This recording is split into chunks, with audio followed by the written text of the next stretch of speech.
Hey, good morning, good afternoon, good evening, whenever you're watching this video up and through here. Keeping it 100, I'm still in my pajamas and I have like massive bed head.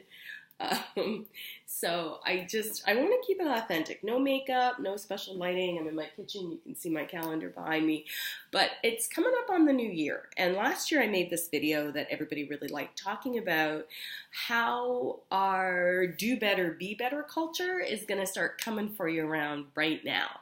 Where it's going to be 2018, a new you, be the best you can be.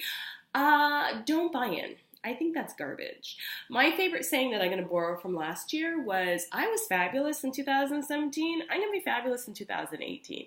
I don't think there's anything wrong with setting goals for yourself, but I don't think you need to change who you are, right? I don't think there's anything wrong with the person you are right now. Maybe you want to set a goal for yourself, like, I want to read more, I want to make new friends. Like the goal that I'm setting for myself this year is I want to take a dance class. You might not know this about me, and I'm just going to say it out loud right now, but my biggest fantasy is to be a backup dancer for Janet Jackson.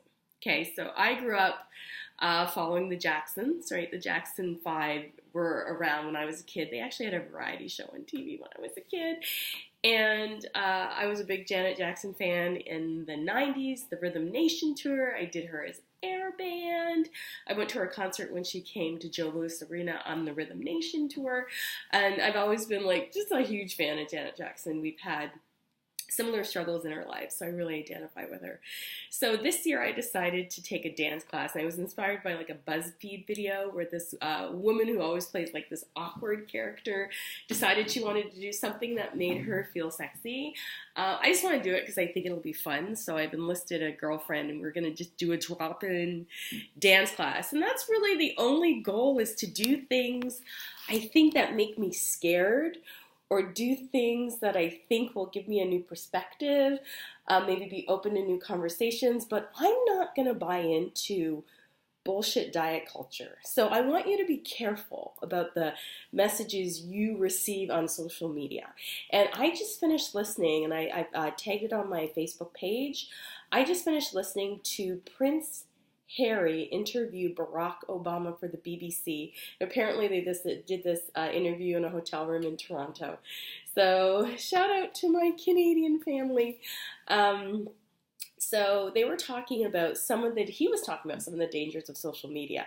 And it just got me to thinking about how that can happen. You can get contained in a bubble within social media of people who think like you, and it can allow your own personal biases to continue to perpetuate and propagate. So those are the kinds of things about myself that I want to be aware of. How do I expand my consciousness? How do I connect with more people who are different from me so that I can have a more well-rounded perspective of the world?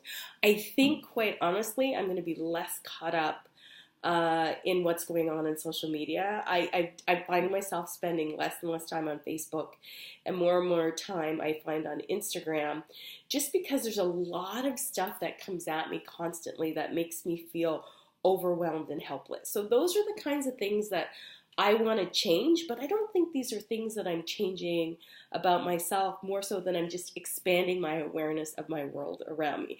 And I think those are good goals to have, but I don't think you need to buy into this change your body, change your life kind of situation, which is a lot of the propaganda that's going to be happening now, especially because there'll be a big marketing campaign and a big push to make you actually feel bad about yourself on the path to, I think, greater self-acceptance. Does that make any sense? When you watch how the body positive movement has been co-opted by the fitness movement, saying things like, get the body you love. I really would like to say, love the body you have. And if that's not possible, and it's not as easy as that, I totally understand it. Can we maybe just start to accept where we are and be okay with where we are.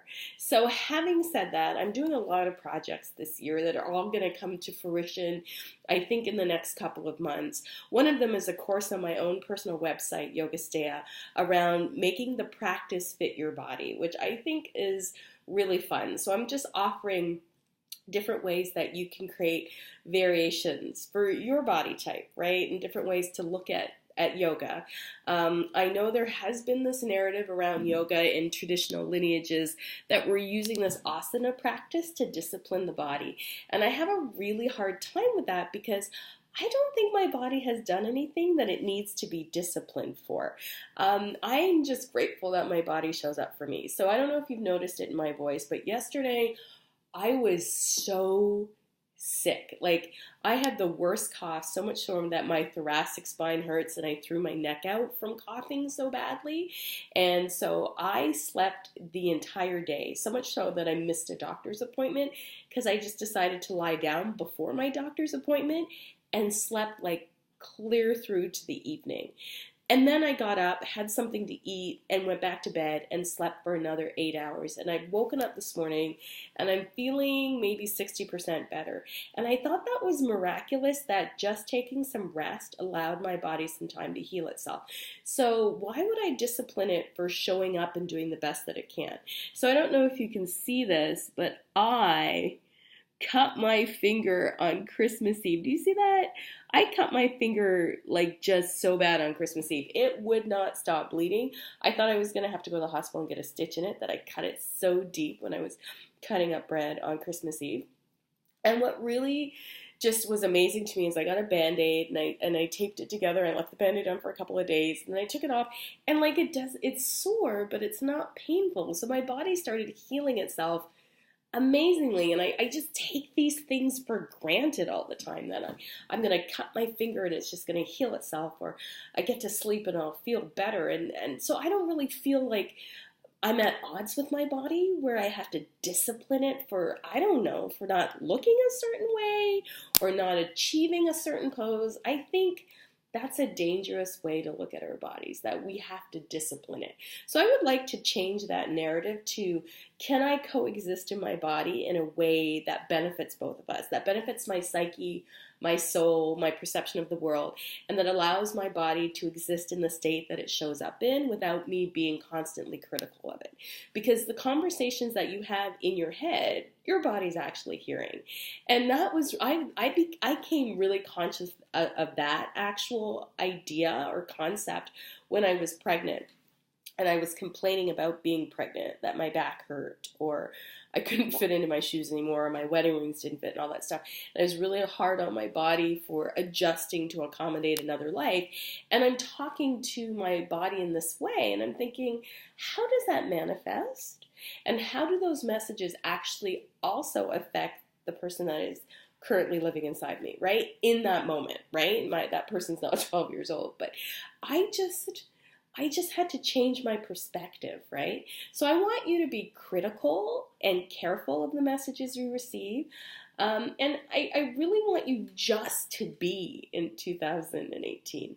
What a novel idea. Like, just remember, you were fabulous in 2017, 16, 15, 14. You get the general idea. And you can continue to be equally as fabulous in 2018, that there's nothing to change. And again, like I said, it's okay to have goals.